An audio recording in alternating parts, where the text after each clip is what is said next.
Gaurav, audio is not coming from that side. No? They are muted. So,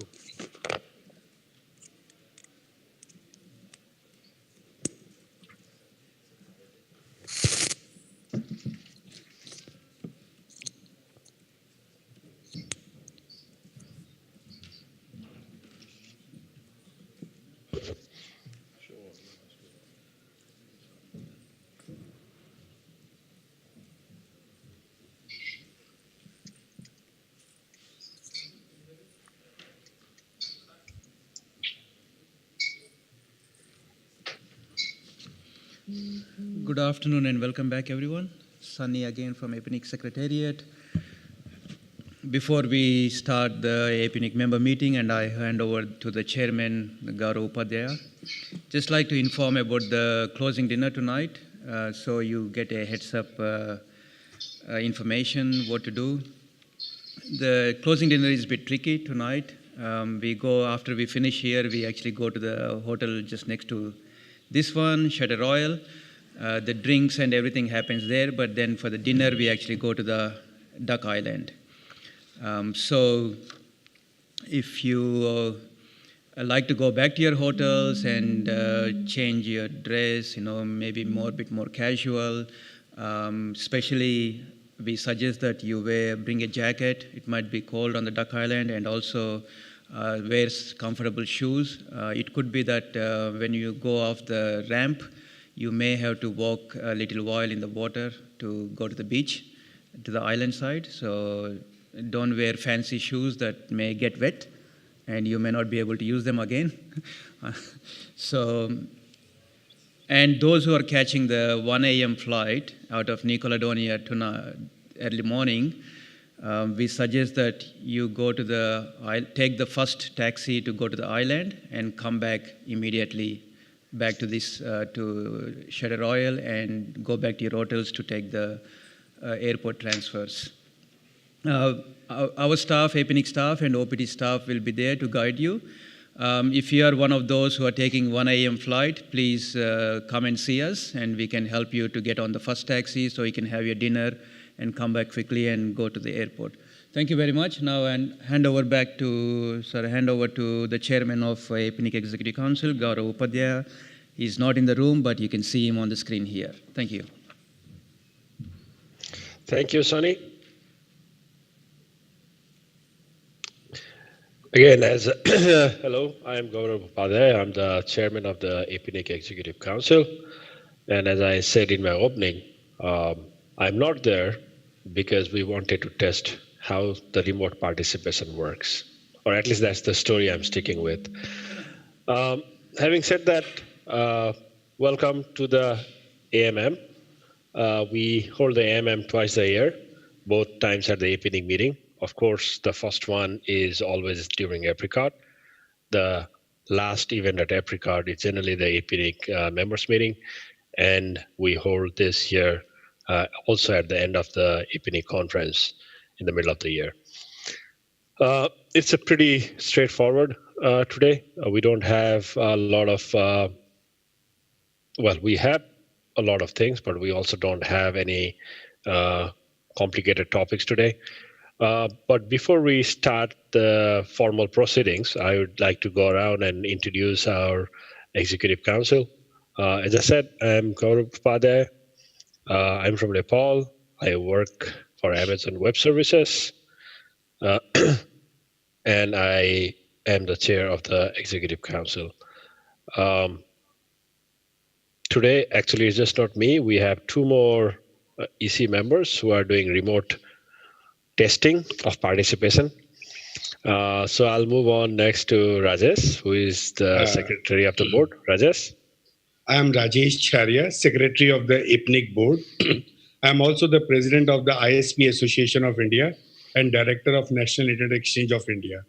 This is the first time when I am attending the Apnic from the remote, and I think this is the right way of using the internet in a proper way. Thank you very much. Izumi. Izumi? Hello, everyone. This is Izumi Okutani, attending remotely from Tokyo. Apologies that I cannot make it on site, but as Rajesh just mentioned, remote participation is working very well and good to see active discussions going on at the meeting. Thank you, Jimmy. Now we can go on the folks who are actually there. I'll start from Kenny, far right or far left. Good afternoon. Kenny Huang, Apnic Executive Council member and treasurer, and I'm also the CEO of Apnic from Taiwan. It's nice to see you during the AMM. Thank you. Good Jessica. afternoon. Thank you. Good afternoon. I'm Jessica Shen from China. I'm an Apnic EC member, and I work for China Network Information Center. Thank you. Hi everyone, my name is Benjamin Aibaho. I'm from Indonesia. Currently my position is head of Indonesia Internet Exchange and Data Center of Indonesia Association APG. Thank you. Hello, my name is Kem Xiang. I'm from Hong Kong. So I'm a network architect from Akamai. Thank you. And I'm Paul Wilson, the head of Apnic, and I'm also a member of the EC by virtue of that position. Thanks. Thank you, everyone. Thank you, fellow EC members. On the EC, Rajesh is the secretary of the Executive Council, and Kenny is our treasurer. And as in my opening remarks, I'd like to basically thank everyone who is here. Thanks to all our other participants and chairs and everyone. One of the things that I would like to raise or like to talk to the community about is the survey reports will be presented at the end of this session, and hopefully you'll have a productive discussion about the results during the break. But we would also like to invite our community members, stakeholders to engage with the EC, the staff, the SIG chairs at any other time. Whether they see us here at the meeting or they see us at a completely different environment or context, so that we can get some more ongoing feedback. And that's true with a lot of new participants, is please stay, please join the mailing list and continue to participate. Having said that, we'll start the AMM with the Secretariat report from Paul.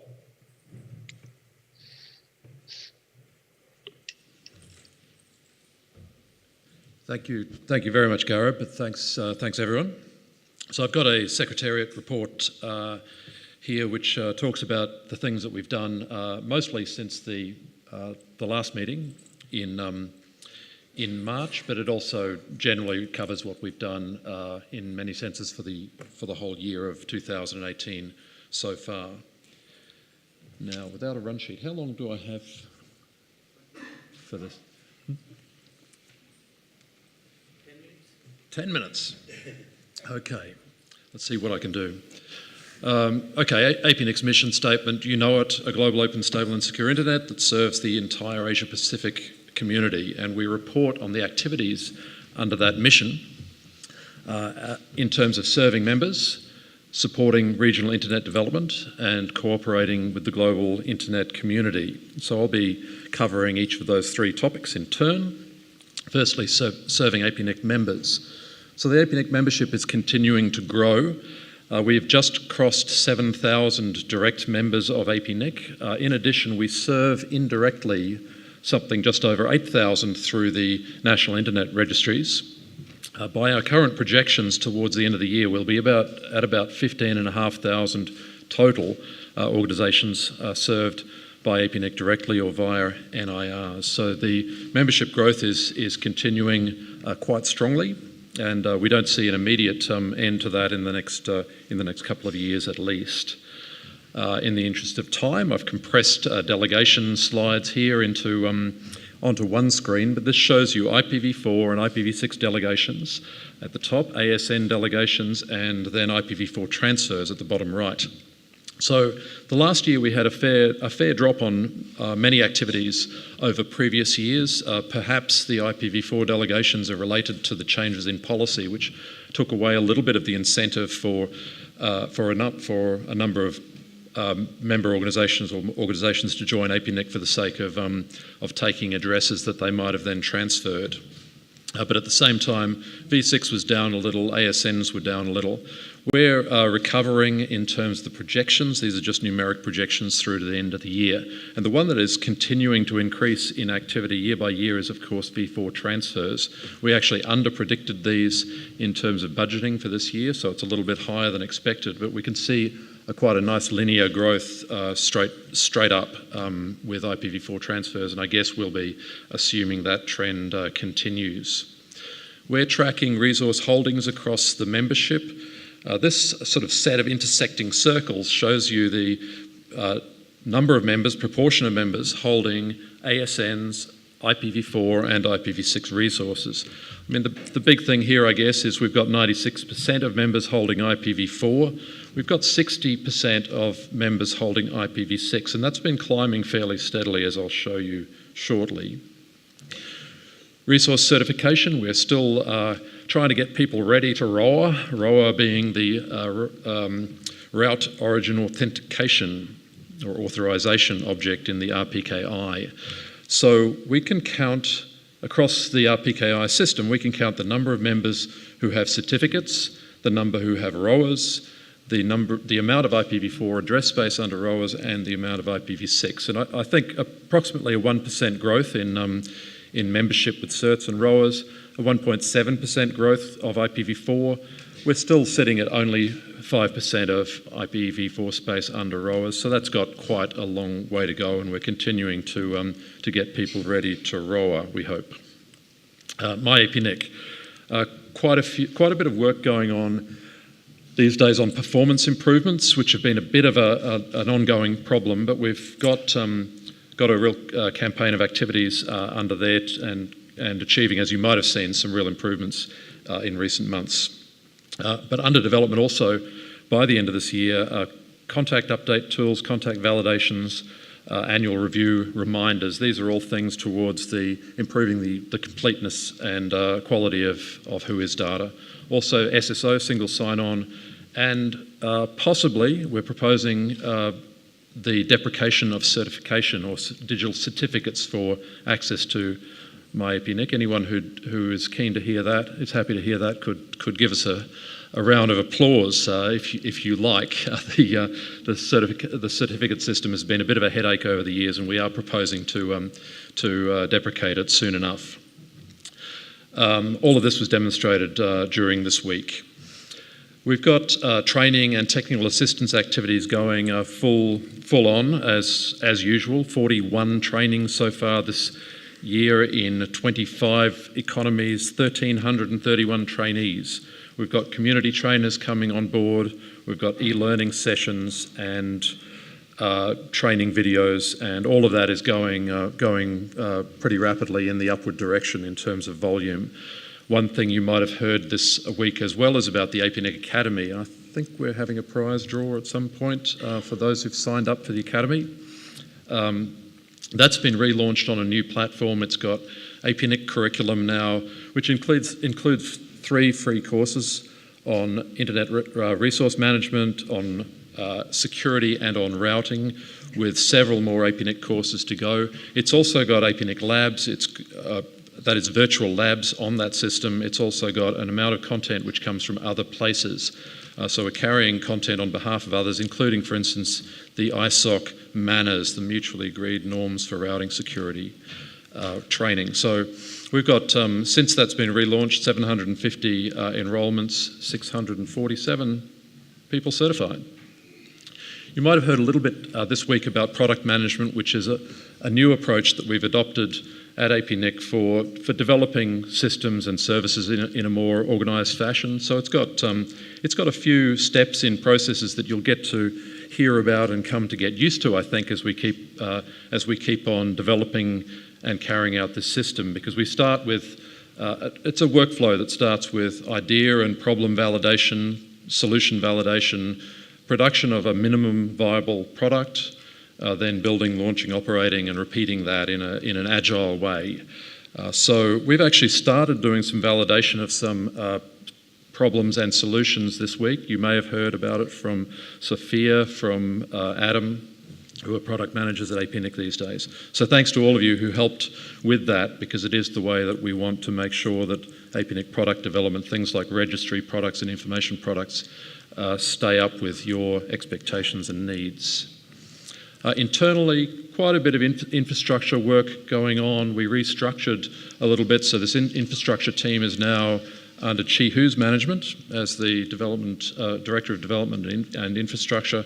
They're doing work on internal config management, patch management, hardware security, consolidating the network with more multi-homing and peering with RNet, etc. Some of these things will help with the MyAPNIC slow performance issues. We've also done the right thing by liberating a /23 from the Apnic Office network and returning it to the IPv4 recovered pool. So we're using private addresses, 192 type 1918, RFC 1918 addresses in the Apnic Office these days.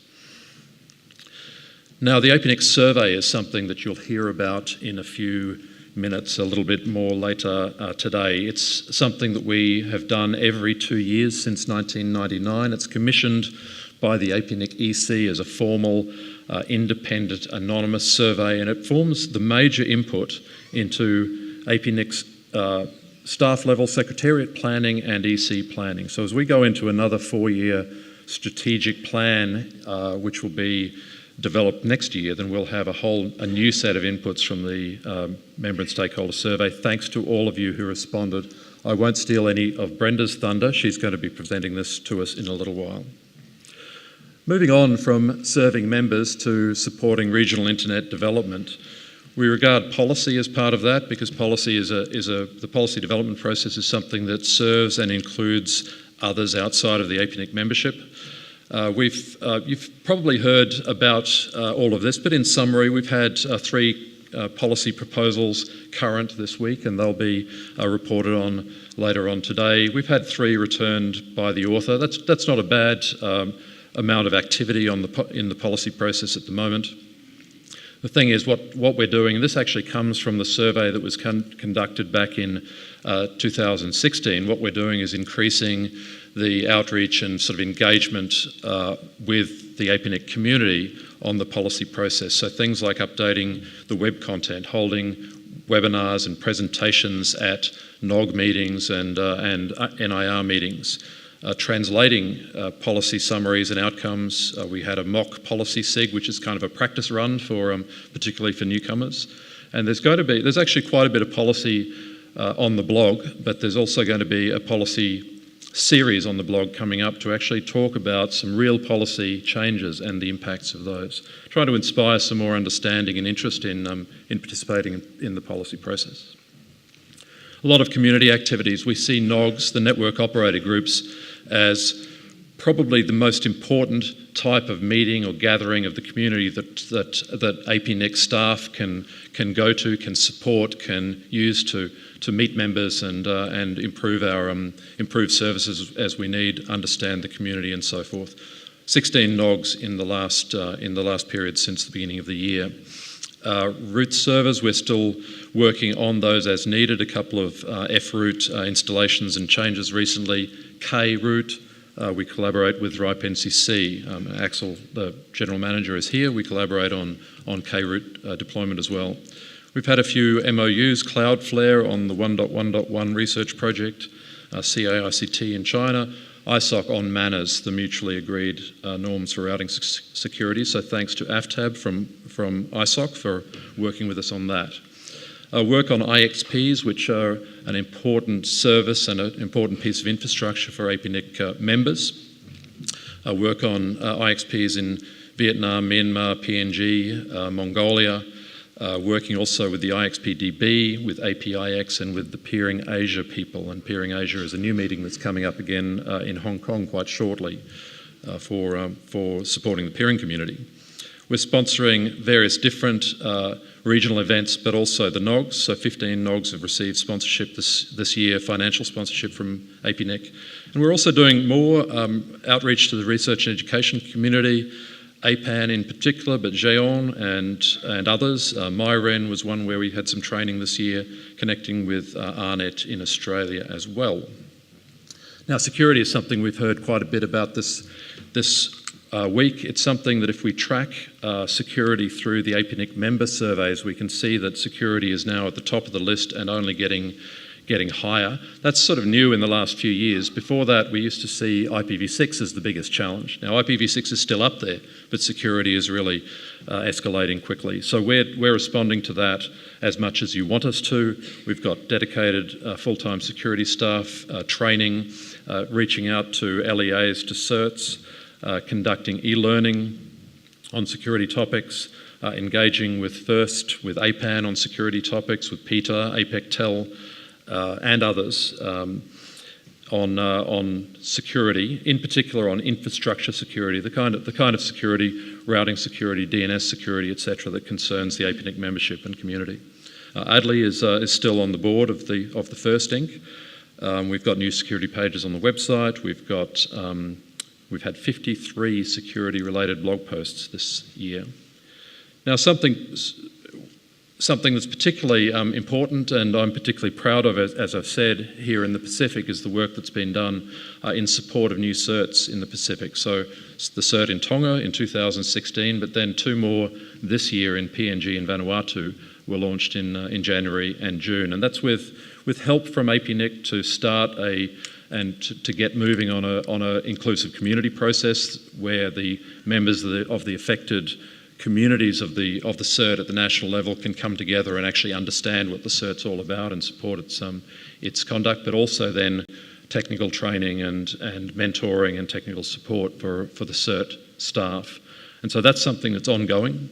We've had 2 regional workshops, one in Tonga early in the year and one here in New Caledonia as part of the training in network security in Apnic 46, and collaborating with others around the region. We're still collaborating with the ITU, who are also interested in cert development, trying to keep things well coordinated across that. Now, this is something that Apnic would have been doing already. In fact, we started work in Tonga and then subsequently received some funding through the Apnic Foundation that allowed us to accelerate that work, particularly in PNG and Vanuatu and beyond. So I'll have a little bit more about the foundation in a couple of minutes. Data services, it's one class of products that we're now managing under the product management framework, and Sophia was talking about it earlier this week. We've had birds of a feather sessions at Apnic 45 and this week to try and understand more about community expectations for data services. This is something that also we've been asking about in the last couple of surveys. So we're improving the stats service. Now there's a service at stats.apnic.net, and that's still the old service. The new one is shown here, and it's going to be launched in a bit later on in Q3 in the next month or so. And we're looking at some other network security products, which Sophia has been involved with problem testing this week, problem validation this week. Okay, IPv6, it's still, as I said, at least the second highest priority on our agenda. We're doing a lot of face-to-face training and e-learning sessions, doing a lot of collaboration, still working with the ITU on a at least annual basis or more on security workshops for IPv6 and on direct country assistance. So presentations wherever we can to let people know about the status of IPv6 and if they still need to know the need for IPv6.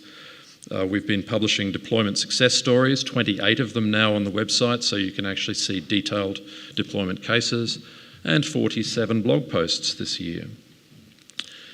And as I mentioned before, 60% of Apnic members now have IPv6 address space allocated to them. That's up from 50% at the beginning of the year. And in case you're not tracking it, IPv6 capability has also been increasing from 7.5 to 16.5%. So that's a considerable increase in IPv6 capability.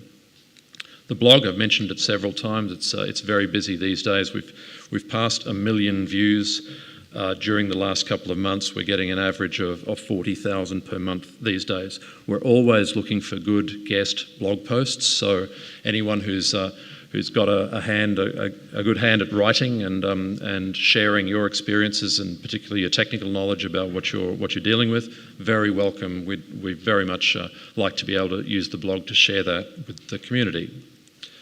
We've had a couple of conferences. We're just at the second one this year. We had 752 people at the Apricot conference, and we're very happy to see 305 at the latest count here in Noumea, this time representing 46 economies, 92 member organisations. It's a fair bit down from Apricot, but I think what's actually interesting and good to see here is that the remote participants were 71 at Apricot, but 196 here. And we're heading for already a larger number of views on Apricot. Fellows, 64 fellows from 16 economies, but most of them, 80% of them, I think, from the Pacific, with the support of our generous sponsors this week.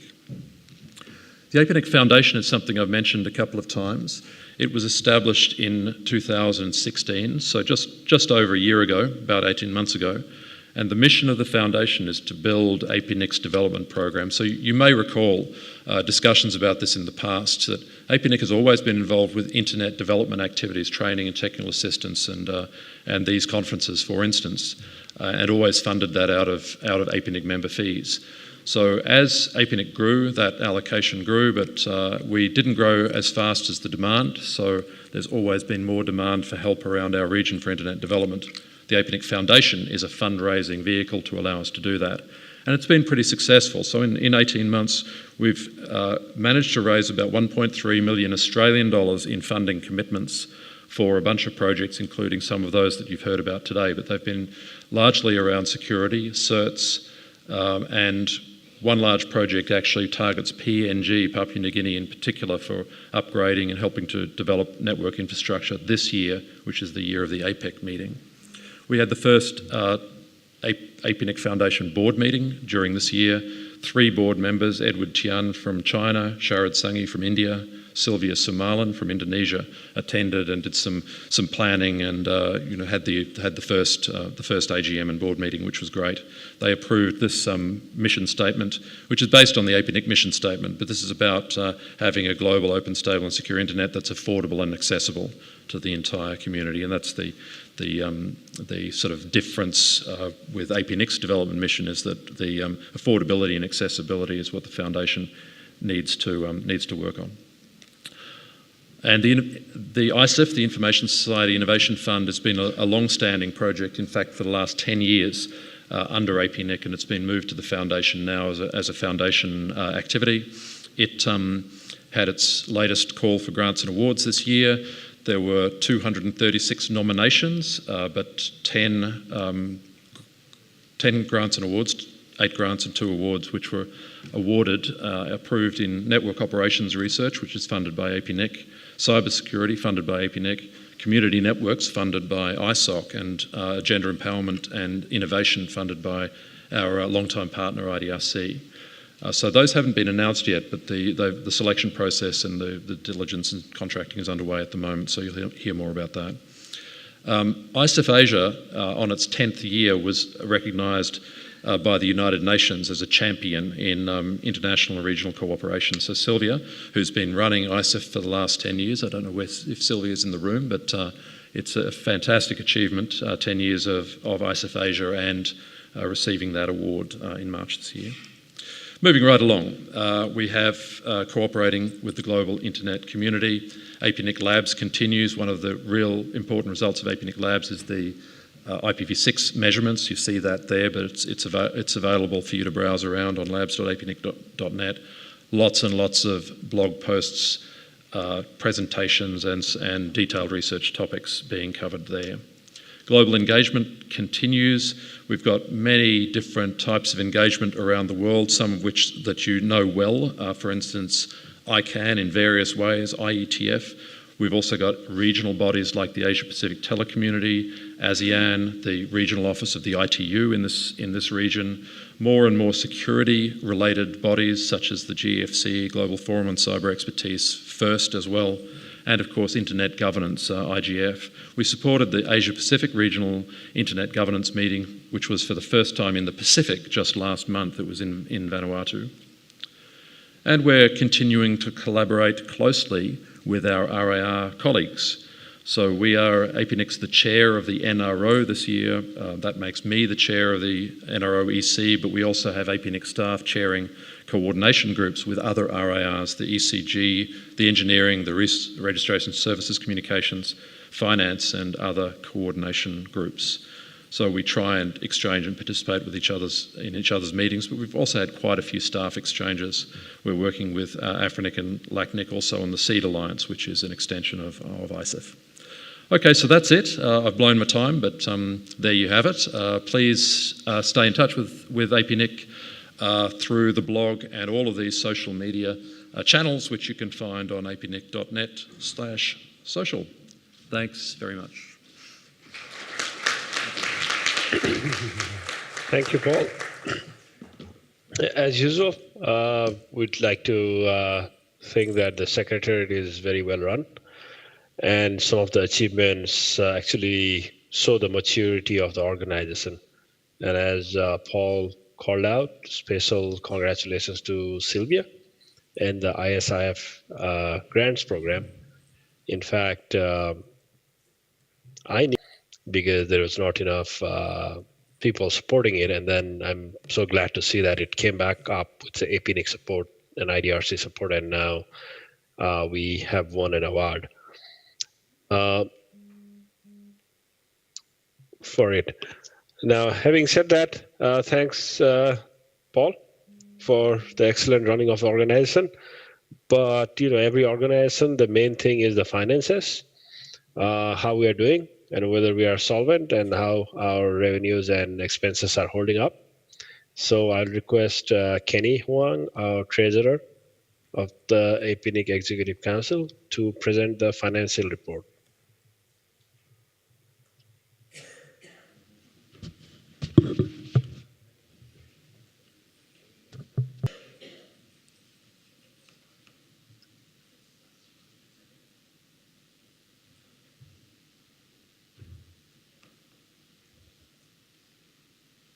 Okay, ready? Good afternoon. My name is Kenny Huang, APNIC Treasurer and Executive Council member. I'm happy to give a Treasury report today.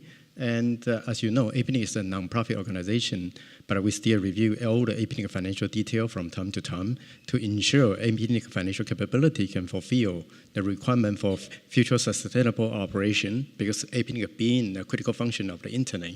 So this goes with a Treasury report.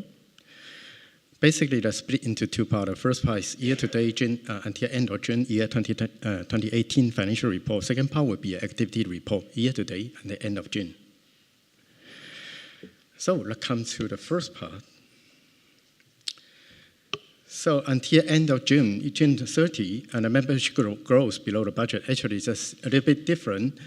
We have 405 members instead of budget, 420 members, new member. And revenue is 26,000 below budget, and expense is much lower below the budget, 923,000, and surplus 896,000 above the budget. So basically, all the financial pretty much matched to what we budgeted last year.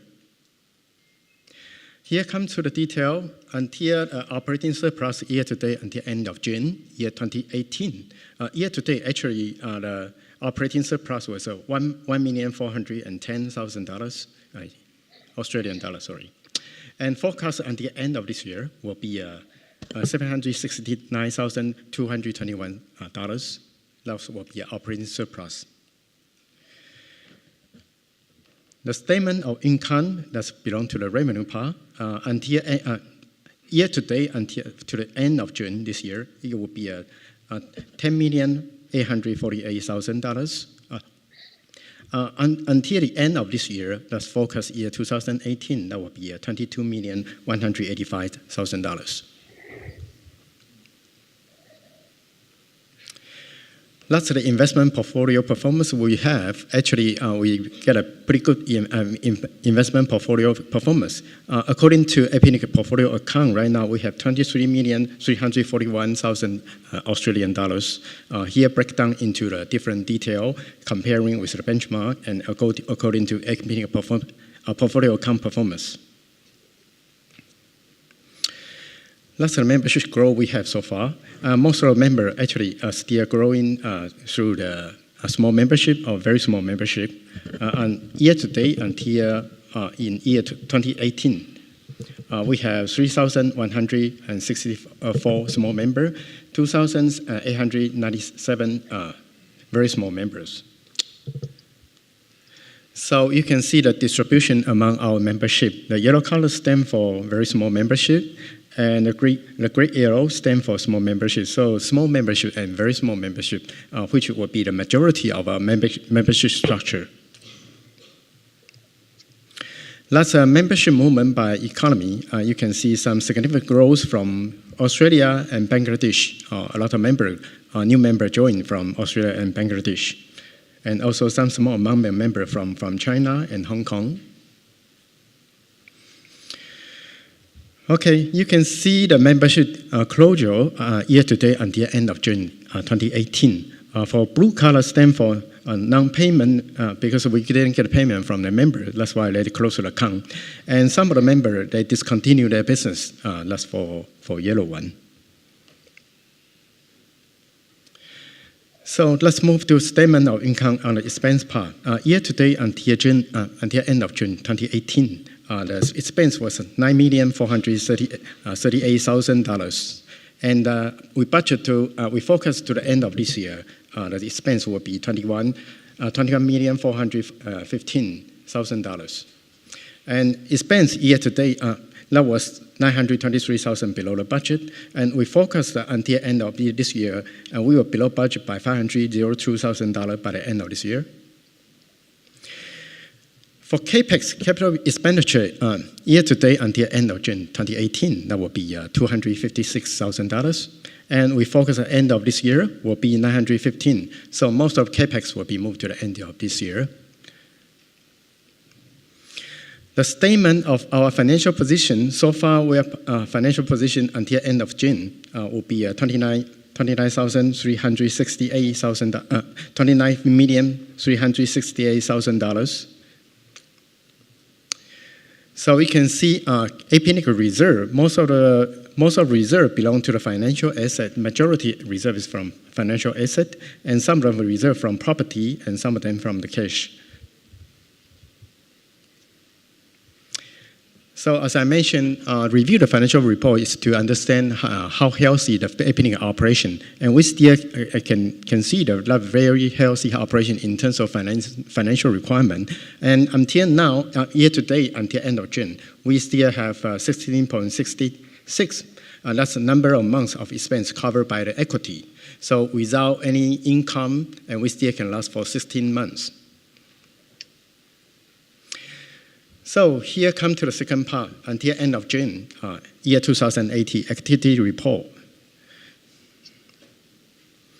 The activity report was split into 4 categories. One is serving member, one is corporation, one international corporation, the other is global corporation, and also member development.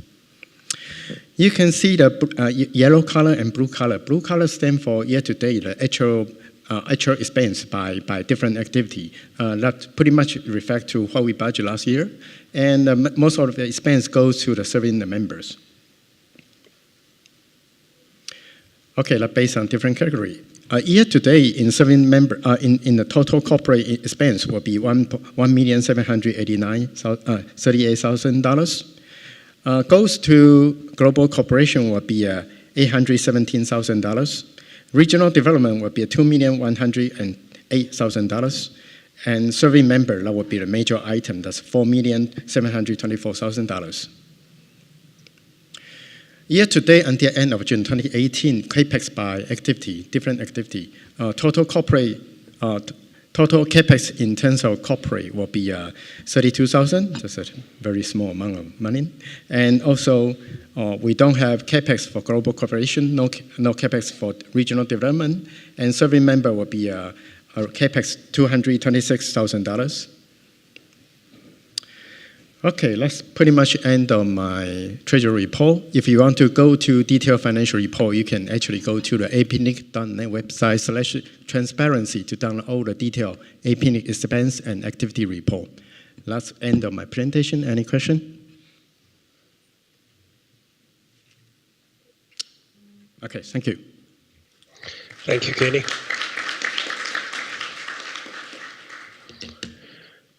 Thank you, Kenny. We will have an open mic after the EC report. If you have any questions on the financials, we can talk about it then. But one of the primary things with the finance the EC is always looking for is we have a target to get 18 months of operational budget as our reserves. And that's what one of the focus is to get to that point. And we had this question asked in the survey. And I think we have overwhelming support to maintain our 24-month reserve. Having said that, we'll move on to the Apnic EC report. And obviously, I'll do the report on behalf of the Executive Council.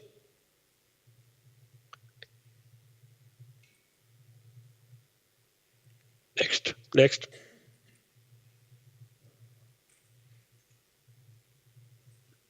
So this, you met all of us. These are the Executive Council members, the EC members. 3 of us are here on the screen, and then the remaining are there on the stage. And we've heard from all of us earlier. And these are new photos. Next. The Apnic EC's functions are determined by the Apnic bylaws.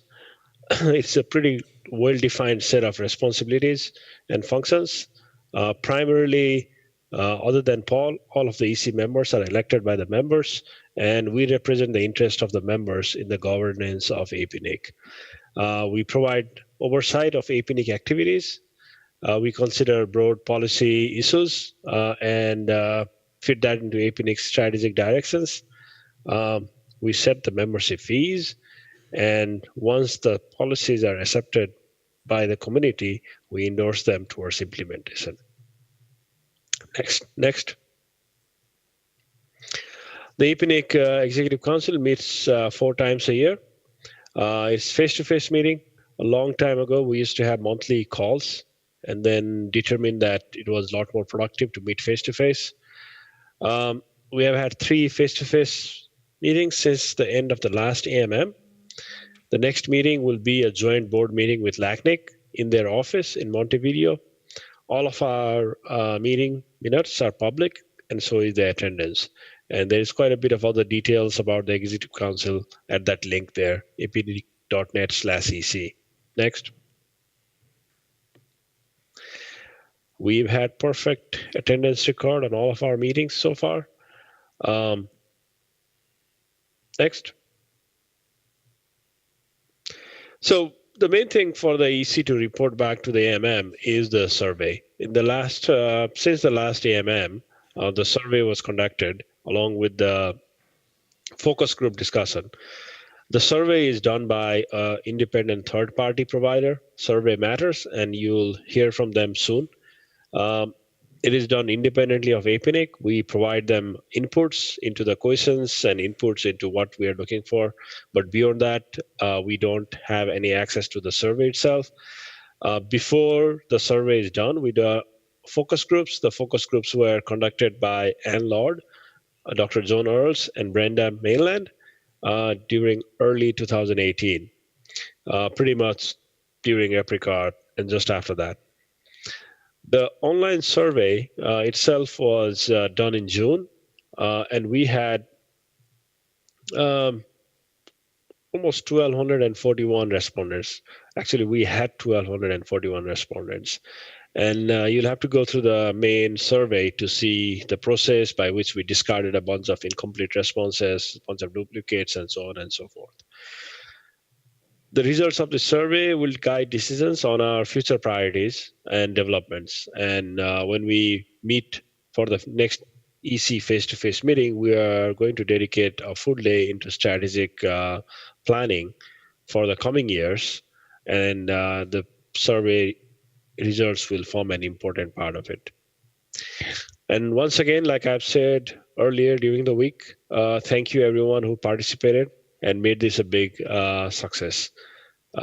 Next. Finances, you just heard from Kenny, our treasurer.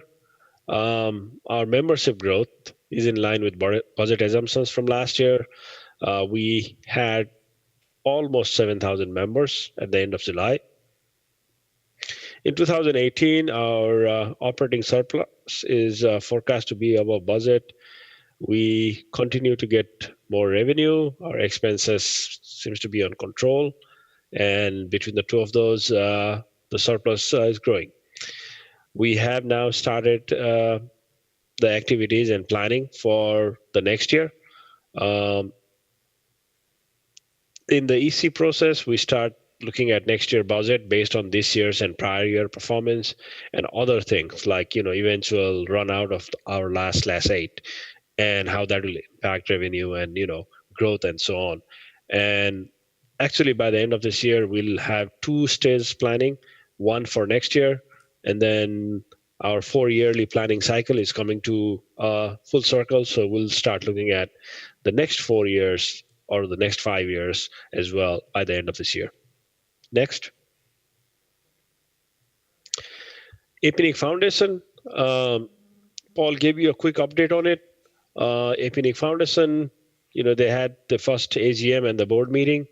We've had Sylvia Sumarlin from Indonesia as the chair of the Apnic Foundation. We had the initial slate of board directors, and then we have invited 2 more board directors who have confirmed and are being appointed. There are still some positions vacant on the board, but overall the foundation is progressing pretty well. And the EC is pretty confident that it'll get its objective. The website of the foundation is apnic.foundation, one of the new GTLDs. Next. This is something, this is the Apnic Foundation board. During their first AGM and the strategic meeting, they had a strategic planning session and then have adopted a vision and mission statement. The vision is for them to have a global, open, stable, and secure internet that is affordable and accessible to the entire Asia Pacific community. If you think you've heard this before, the Apnic's vision statement is quite similar. And because Foundation follows from that, it is also quite tied to our own vision. The mission, of course, is more specific. The Apnic Foundation mission would be to increase investment in internet development in our region through education and training, human capacity building, community development, research, and related projects. The foundation has already accepted and achieved over $1 million in Australian dollar funding in its first 18 months from donors other than Apnic. I mean, Apnic is still funding the operation of the foundation, but on itself, the foundation has attracted funding from the government of Australia, New Zealand, and Canada, along with the Asia Foundation and the Internet Society. And we hope we'll get more as the years come by. Next.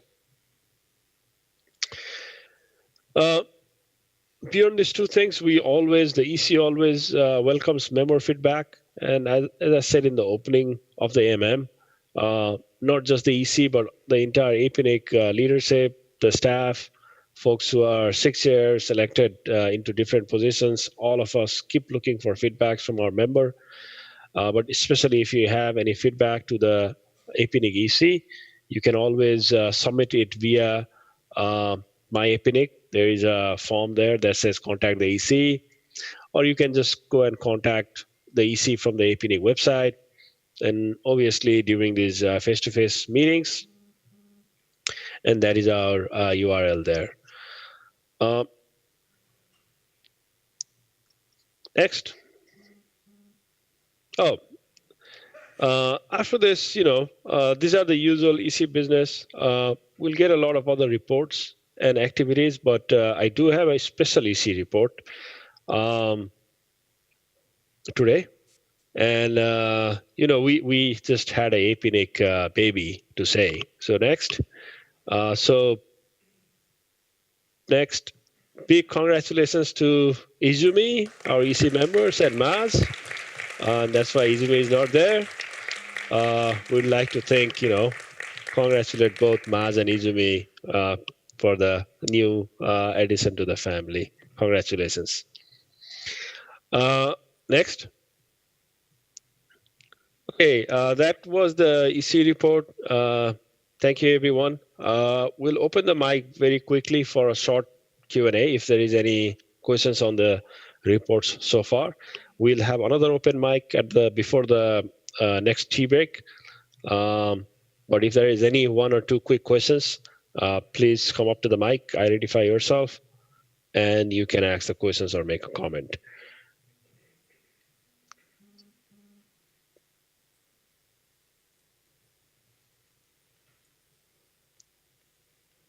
If there is nothing, then we would like to, it's almost time, like a minute left before we need to announce the NRO NC election results.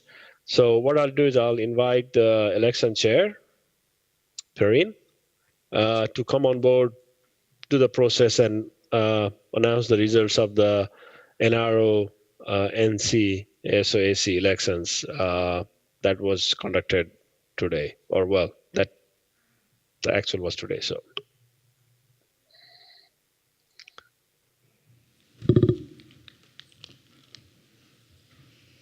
Good afternoon. I'm happy to say the results are here with me. And I'm happy to say that no disputes have been brought up. I would like to call on one of the scrutineers to make a comment on the vote count process before I announce the results.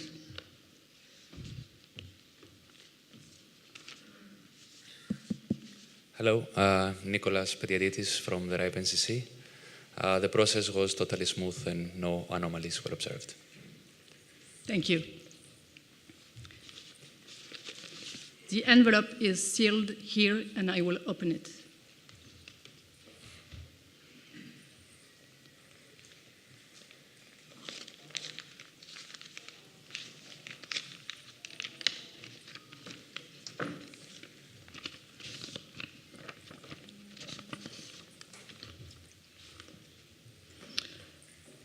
Total valid paper ballots, 83. Total invalid paper ballots, 0. Total paper ballots counted, 83. Total on-site votes, 83. Total online votes, 98. Total votes counted, 181. The total vote counts for each nominee is, this is combined online and on-site votes. Rajesh Jain, 98. Vicente Calag, 27. Tashi Puncho, 12. Solomon Wesley Shua, 6.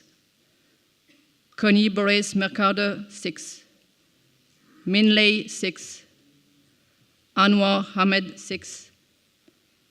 Major Adjikari, 3. Mohammad Maudud Ahmed, 3. Mubashar Shazad, 3. Mohammed Takirul Islam, 3. Haman Nadim, 2. Hashan Habib Buyan Rumit, 2. Mohammed Mahabub Uyaman, 2. Uyuma Yamamoto, 1. Sanola Somro, 1.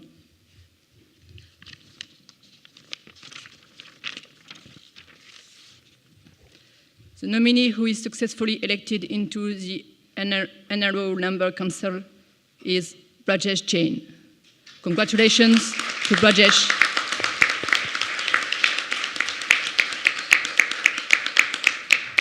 Congratulations to Brajesh Jain. Thank you very much, Perrine, for being our election chair for the NRO-NC elections and the scrutiners. Thank you very much.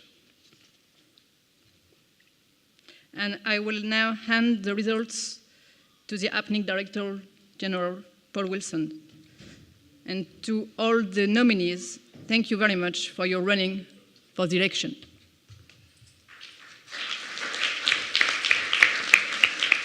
Thank you so much. Very smooth.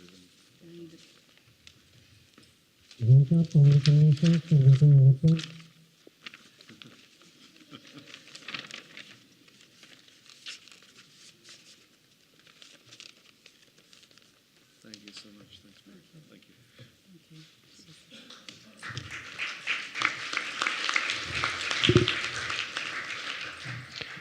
Thank you very much once again, and congratulations to Mr. Jain. You've been on the NRO-NC for a few years, and hopefully you can contribute more with your experience onto the NRO-NC and the ASOAC. Now we will continue on with NRO business, and Paul will do a report on the NRO-EC.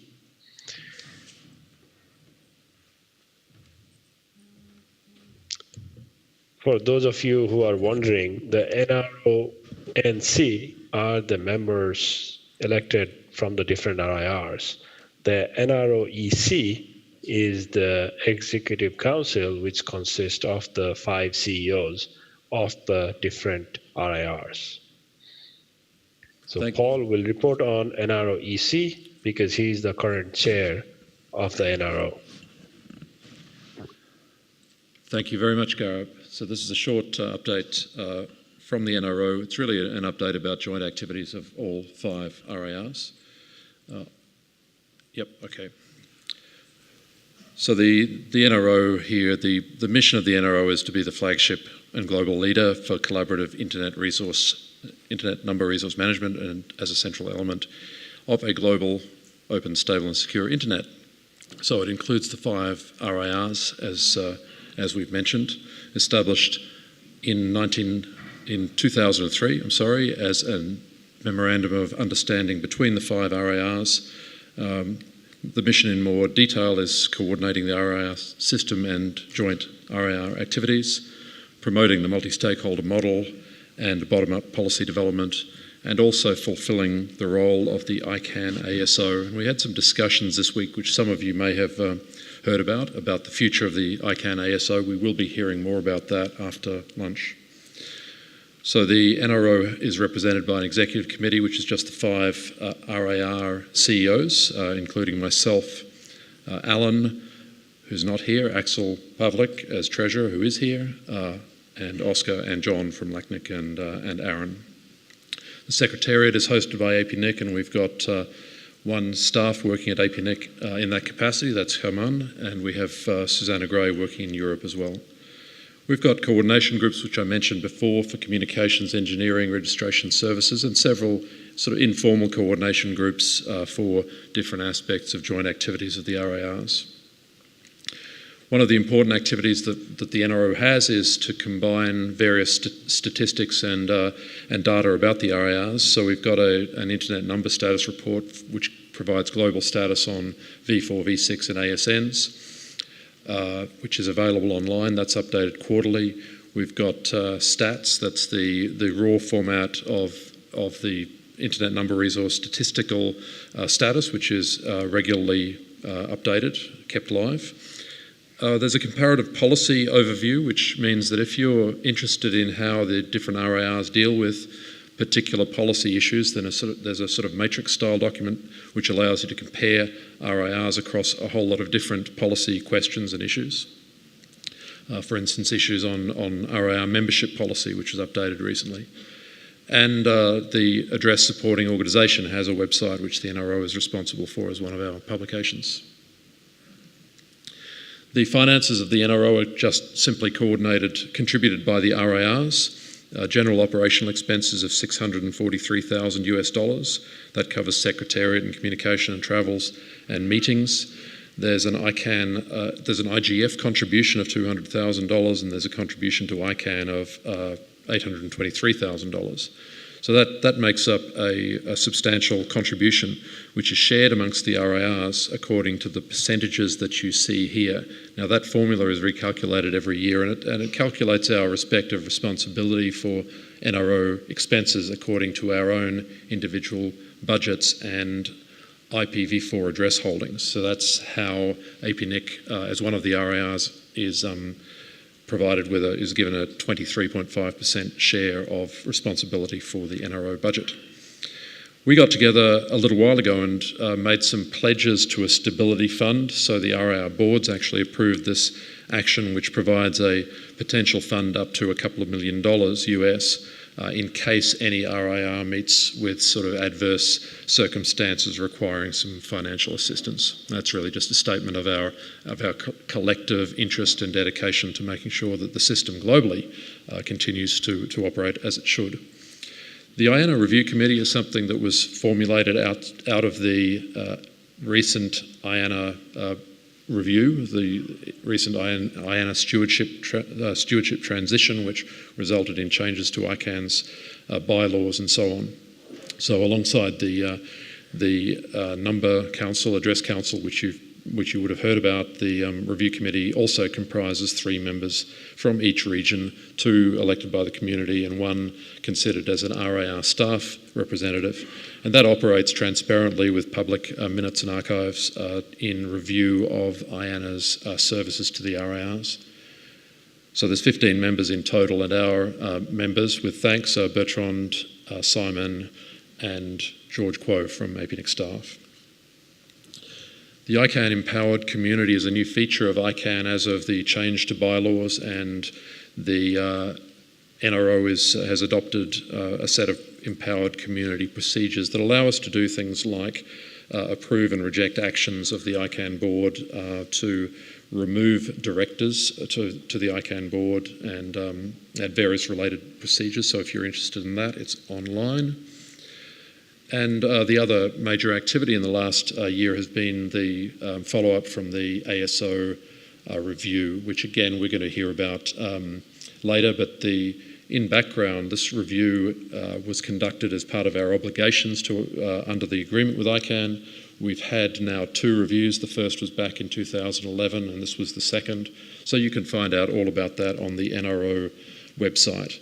And what happened with the review report, which was released in August last year, is that we've had consideration. We've had a response of that report by the NROEC and the ASOAC, and in total, in sum, the recommendations of the report have all been accepted, and that has resulted in what's been this ongoing process of community consultation on the ASO review. So it's quite a long process, but we seem to be making progress towards some possible rethinking of ASO structure into the future.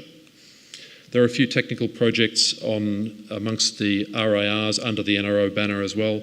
An important one has got to do with the way the RPKI is administered globally. So there was an announcement about this, but it's an announcement that is about the way that each of the 5 RIRs is handling an independent trust anchor for the entire IP and number space that we administer. The details are there.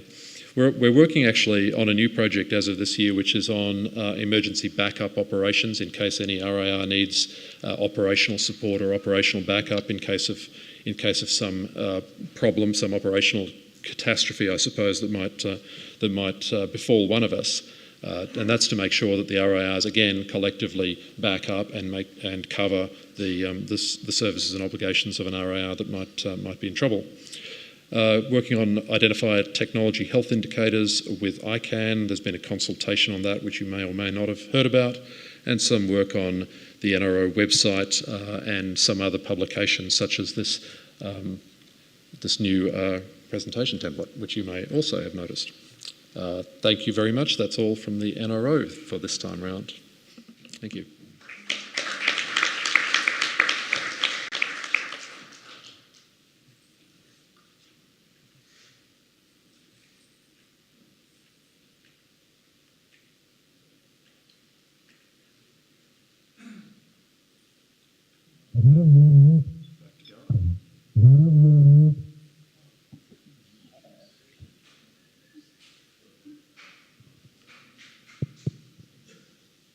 Gareth, we're trying to hear back from you, but not hearing anything at the moment. Oh, sorry. Thank you, Paul, for the NRO report. The next on the agenda would be the very much talked about Apnic 2018 survey results. And can I invite Brenda Mayland from Survey Matters to come and present the report?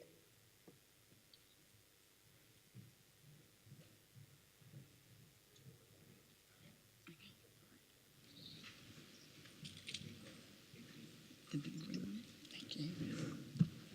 Good afternoon, everybody, and thank you very much for inviting me to... I'll stand to the side, shall I? And I wore my high heels as well, so lucky I didn't do my flats. Anyway, thank you very much for inviting me to do this presentation today of the 2018 Apnic member and stakeholder surveys. Big green button, big green button.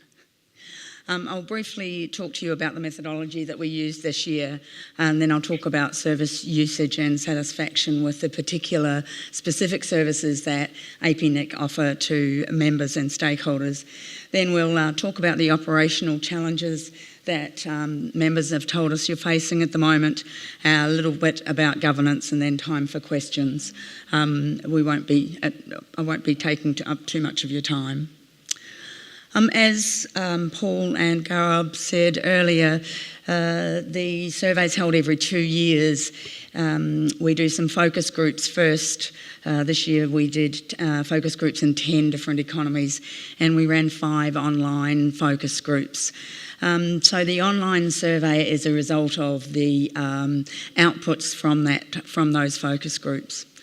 We distributed the survey in June 2018, and it was open for 4 weeks. And thank you to everybody who participated. We had 1,241 completed responses, which is an increase of 5% from the survey in 2016, so that's very good. That bottom point, the sample size, gives us 95% confidence that the results are in a tolerance of plus or minus 3% of presented figures, and that's just research speak for the results can be relied upon. We had good even representation across the regions and the economies, and as usual about 3/4 of the responses came from the members and the others from stakeholders in the Apnic community. So I'm going to talk to you about usage and satisfaction with particular services in Apnic now. First of all, overall satisfaction. We measure this by looking at your ratings of the quality of services from Apnic, the value of the services, and value of membership. We also ask one question of Apnic stakeholders about their overall experience. And these graphs here today are showing you the differences between 2016 and 2018. You can see that overall the ratings remained largely the same, and they're very positive. 91% rate the quality of the services highly and the value of the services. You can see the difference here, I guess, and the pleasing thing about these results is that we've moved some of the neutral and negative responses into the more positive, good and excellent. So we've really seen a shift from, I guess, a neutral and a slightly positive into the more good or excellent ratings across all of the 3 questions around quality and value of services and value of membership. The stakeholders' results were down slightly from 2016. We believe that may be to do with usage of Apnic services.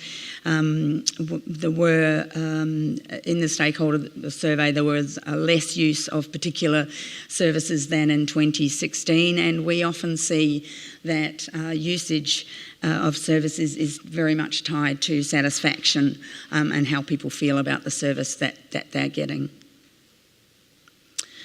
So this is usage in percentage terms of all of the specific Apnic services that they offer.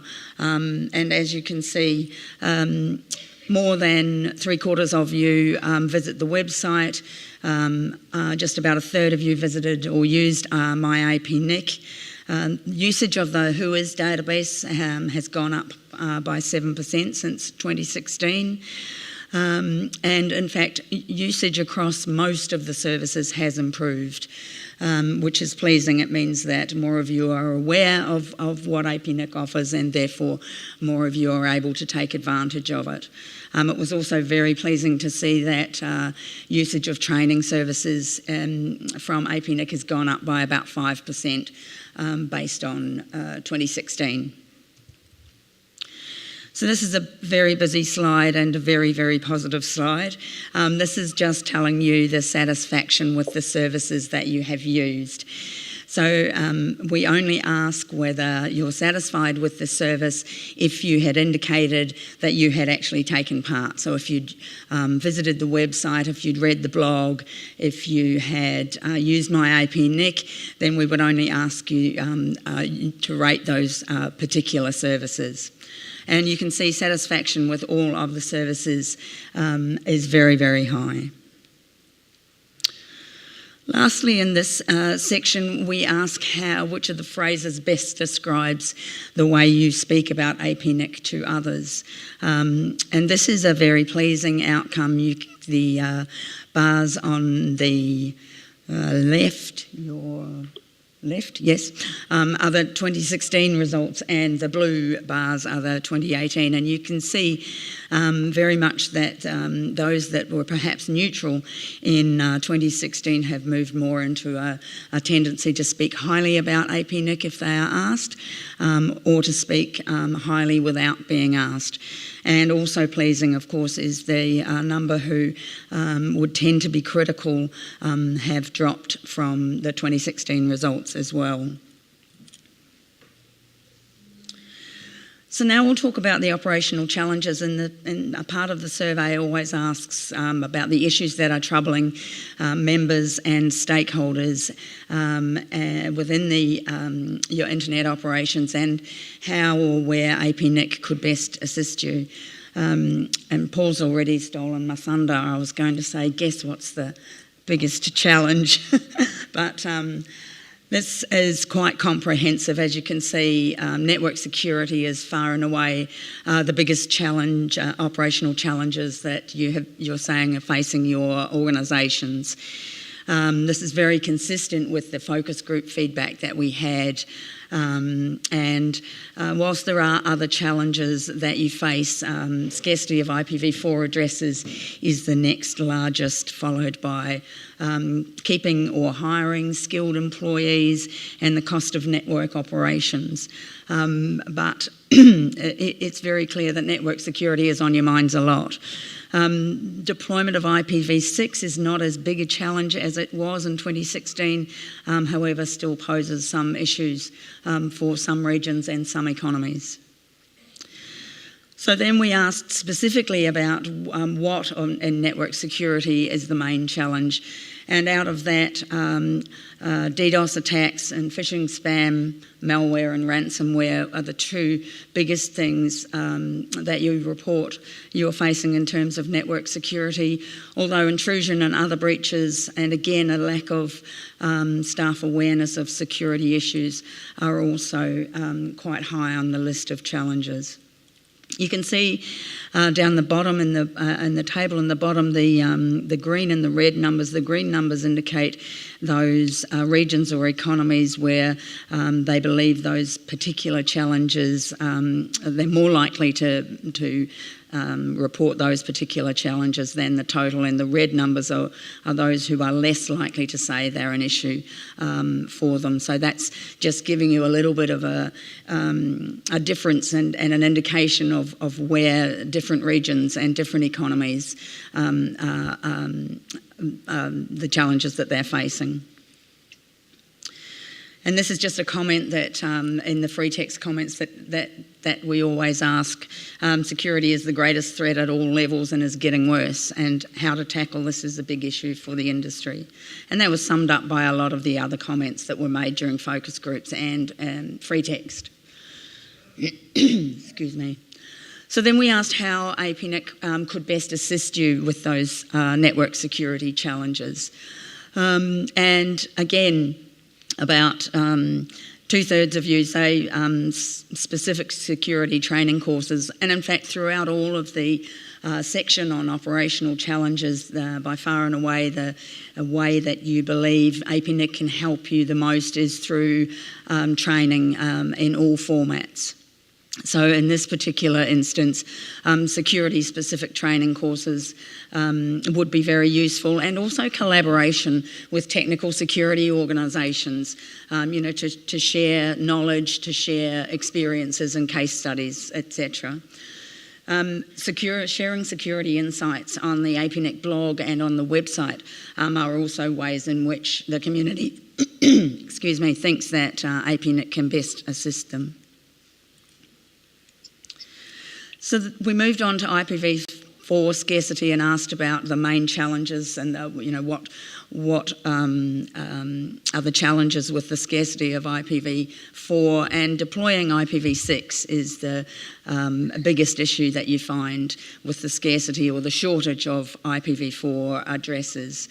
Nearly 50% of members said that deploying IPv6 was a real challenge for them. Apart from developed economies, where a lack of IPv4 is largely seen as not an issue. This is quite similar to the results from the 2016 surveys, so don't 100% understand why, but developed economies do not seem to have as many challenges with a scarcity of IPv4 than other economies and the other regions. So again, what can Apnic do to help you? There's consistent and widespread support back, Brenda, there you go, for reclaiming or recovering unused address space. There's also considerable support for monitoring and reporting usage of IPv4, although less so again in developed economies. Thank you.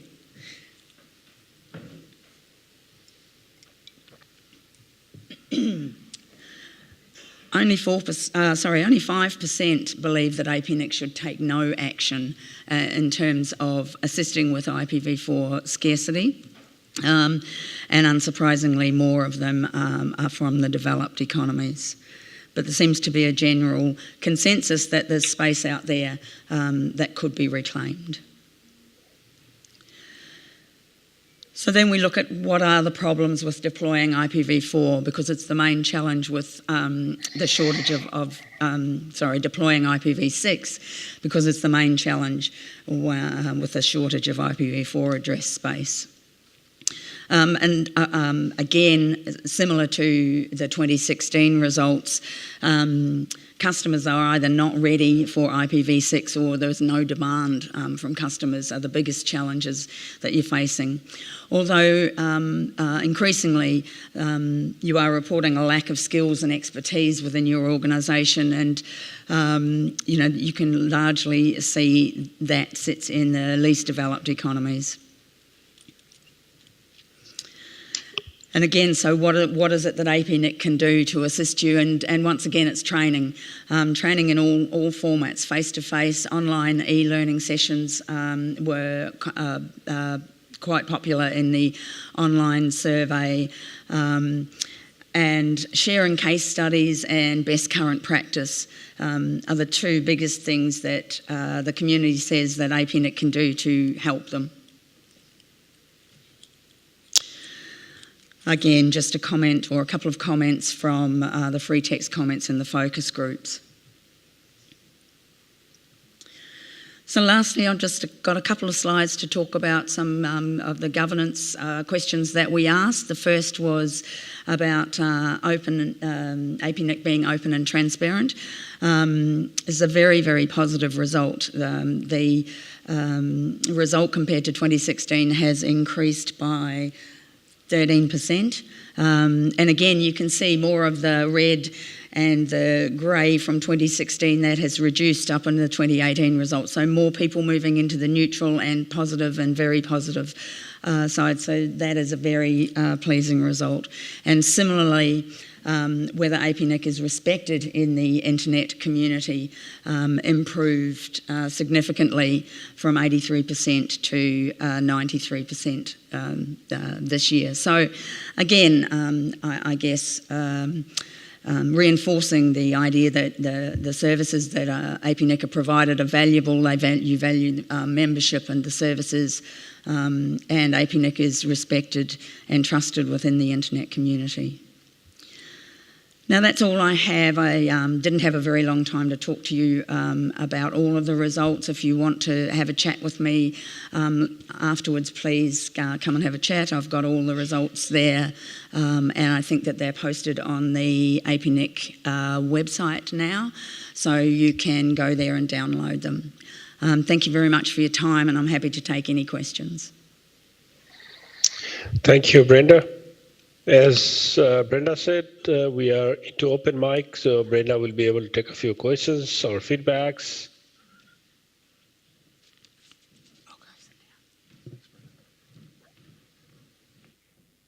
No questions. Thank you, Brenda, not just for the presentation, but also conducting the survey and the report. As we said earlier, the survey report is now available on the website apnic.net/survey. So you can go and download the copy of the report as well as some of the raw data. There is a lot of data in there. I was doing some calculations. Brenda said the average time for the survey fulfillment was roughly 25 minutes. And we had almost 1,300 fully completed surveys. And that is almost about 23 days of survey filling up. So there is a lot of inputs from a lot of members and stakeholders. And we will be digging deeper into the data. And feel free to dig deeper yourself, because the raw data is also available online to some extent as well. Having said that, this is indeed a time for a quick open mic. If there are any questions, feedback on any of the presentations so far, then feel free to walk up to the mic and introduce yourself.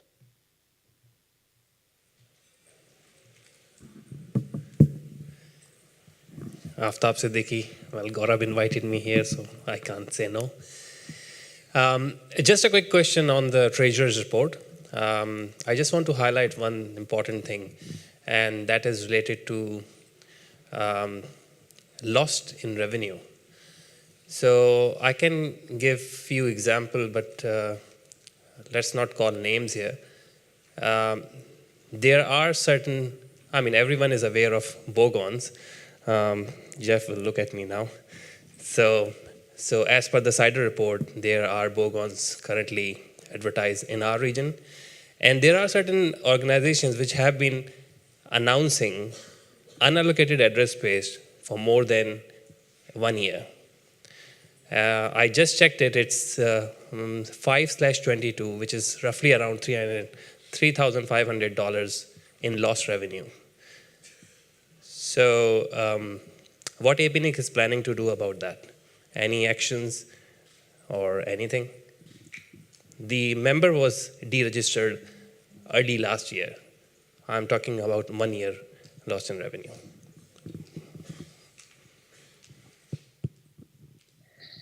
Thank you, Aftab. I think I'll let Paul handle that. This is something that you've mentioned to us before, Aftab, and it's something that is being looked at. I'm afraid the latest status I'll have to defer to George Kuo, who's approaching the mic. Thanks, George. Thanks, Paul, and thanks, Aftab, for your question. We are aware of these announcement activities. We do have now working with the Guangyang's team, the registrations team, do have the plan to check it on a very regular basis, and we'll be doing our best to contact all the contact information we have. But if there's anything better that we can do, I'm happy to hear information from either after yourself or anyone here. Thanks. Thank you, George. Aftab, I would expect you to do a lightning talk on this topic at the next meeting.